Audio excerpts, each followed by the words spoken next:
বহুদলীয় গণতন্ত্রের প্রবর্তক, মহান স্বাধীনতার ঘোষক শহীদ রাষ্ট্রপতি জিয়াউর রহমানের জন্মবার্ষিকী উপলক্ষে তেজগাঁও শিল্পাঞ্চল থানা যুবদল কর্তৃক আয়োজিত আজকে এই শীতবস্ত্র বিতরণ অনুষ্ঠানে সভাপতিত্ব করবেন সম্মানিত সভাপতি তেজগাঁও শিল্পাঞ্চল থানা ছাত্র দলের সাবেক সকল সাধারণ সম্পাদক, তেজগাঁও শিল্পাঞ্চল থানা যুব দলের সাবেক সকল সাধারণ সম্পাদক, সাবেক সকল সদস্য সচিব, আমাদের সবার প্রিয় মুখ মোহাম্মদ মনিরুজ্জামান মনির ভাই এবং প্রধান অতিথি হিসেবে উপস্থিত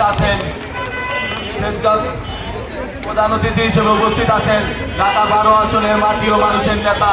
সাবেক সফল ছাত্র নেতা, বাংলাদেশ জাতীয়তাবাদী যুবদল কেন্দ্রীয় সংসদের সাবেক সফল সাধারণ সম্পাদক, সাবেক সফল সভাপতি, ঢাকা মহানগর উত্তর বিএনপির 14 সাবেক আহ্বায়ক, আমাদের রাজনৈতিক অভিভাবক, ঢাকা 12 আসনের নয়নের মণি জনাব সাইফুল আলম নীরব ভাই, আমাদের মাঝে বিশেষ অতিথি হিসেবে উপস্থিত আছেন তেজগাঁও শিল্পাঞ্চল থানা বিএনপির অন্যতম যুগ্ম আহ্বায়ক, 24 নং ওয়ার্ডের জনতার কমিশনার, পরিচ্ছন্ন রাজনীতিবিদ মোহাম্মদ হুমায়ুন কবির আহমেদ ভাই, আমাদের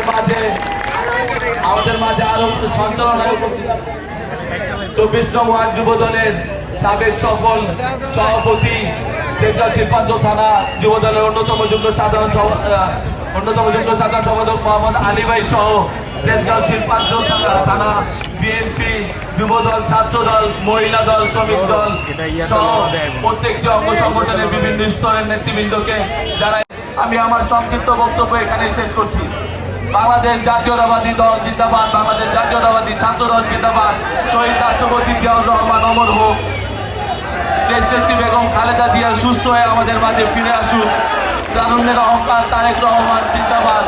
সাইফুল আলম নীরব ভাই জিন্দাবাদ জিন্দাবাদ জিন্দাবাদ। সকলকে ধন্যবাদ।